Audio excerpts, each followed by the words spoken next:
Hi, welcome to our math. Today I'm doing a series of videos on graphing inequalities. All right, this first one is in standard form. I'm going to show you two ways to graph this line.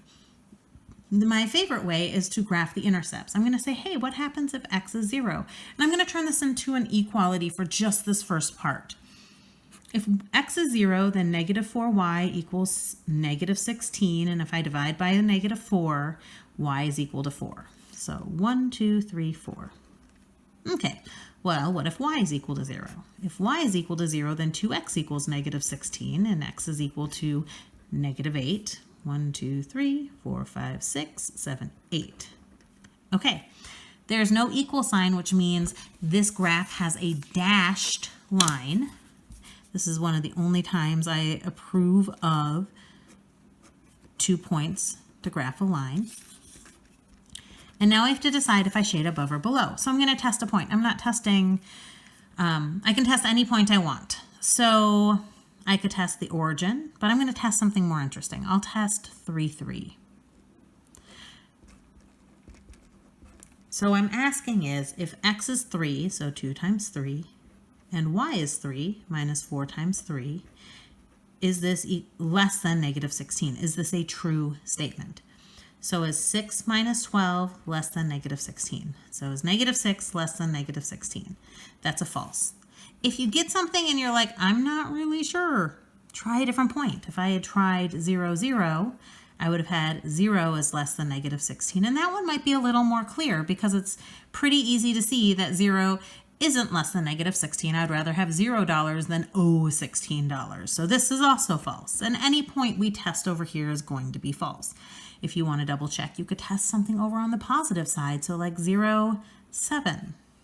If I tested 0, 7, if 2 times 0 minus 4 times 7, is this really less than negative 16? Is negative 28 less than negative 16? That's true. Now, you don't have to test 3 points. I just wanted you to see that you can test a bunch of points to really make sure you have this shaded correctly. Okay, for my next one, I said I was going to show you how to graph this one in 2 ways. The second way to graph this is to take this 2x minus 4y is less than negative 16 and solve it for y. Subtract 2x from both sides so that negative 4y is less than negative 2x minus 16. Divide by a negative 4. And when you divide by a negative, you flip the sign. So y is greater than 1/2 x plus 4. Plus 4, 1/2, 1/2, 1/2.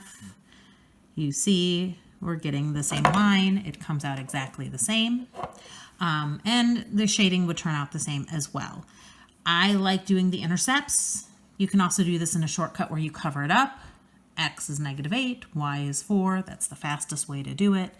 But a lot of students really like getting into slope-intercept form, which is okay. You have that as an option. Okay. For this next graph, I'm going to start at negative 3. My slope on this one is either a negative 5 over a positive 4 or a positive 5 over a negative 4, which means from here I either go negative 5, down, down, down, down, down, positive 4, or I go a positive 5, up, up, up, up, up, and a negative 4. Notice that when we do this, we are getting a bunch of points that are all in a straight line. Because of the equal sign in the inequality, that means our line is going to be solid instead of dashed. And we are going to use arrows. And then when we shade this, I'm going to choose a point. So let's choose 0, 2. So if y is 2, is 2 less than or equal to negative 5/4 times 0 minus 3, a 0 term goes away, is 2 less than or equal to negative 3? That's a false. So if that's false, that means all of these points, any one of these we tested would be true. All right, I hope you've enjoyed this video. Please subscribe to my YouTube channel, like my Facebook page, and I'll see you in the next video. Thanks!